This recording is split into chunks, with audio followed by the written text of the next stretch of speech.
Hi guys, good evening. Kumusta ang lahat?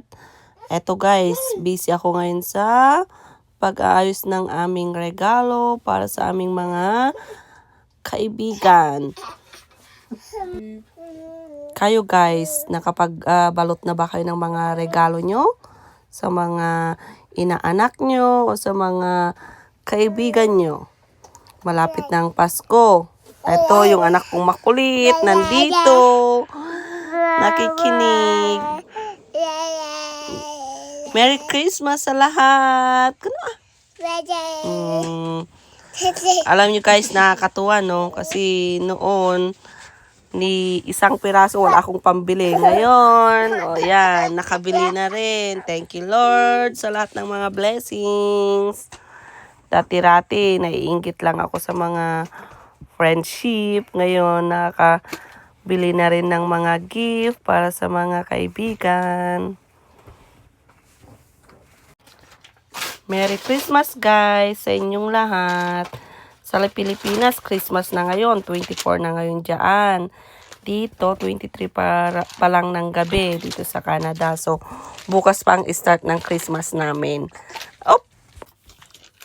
Pero alam nyo guys, iba pa rin ang Pasko sa Pilipinas kaysa sa ibang bansa. 'Di ba?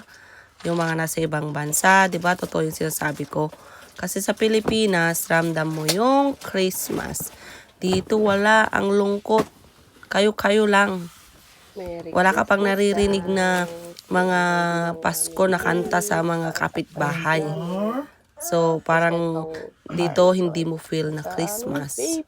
Parang wala lang, parang normal days lang. Kaya minsan gusto nang umuwi ang mga tao, magbakasyon ng December para ma-enjoy naman nila ang Christmas.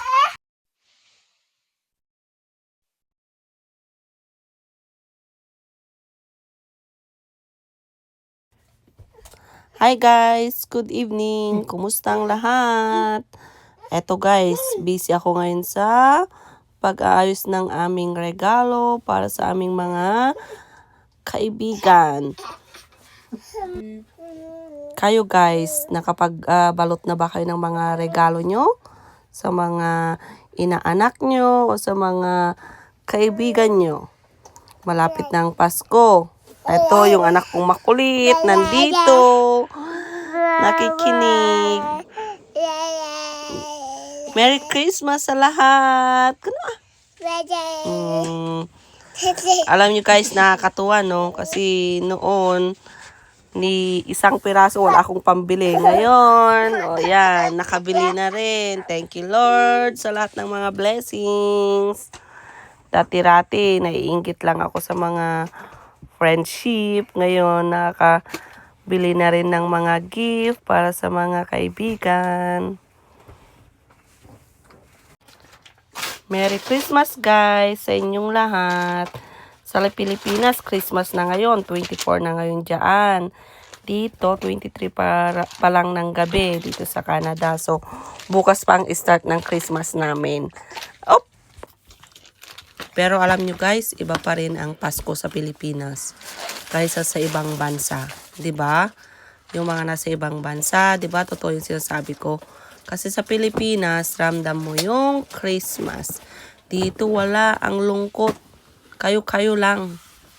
Wala ka pang naririnig na mga Pasko na kanta sa mga kapitbahay. So, parang dito hindi mo feel na Christmas. Parang wala lang, parang normal days lang. Kaya minsan gusto nang umuwi ang mga tao, magbakasyon ng December para ma-enjoy naman nila ang Christmas.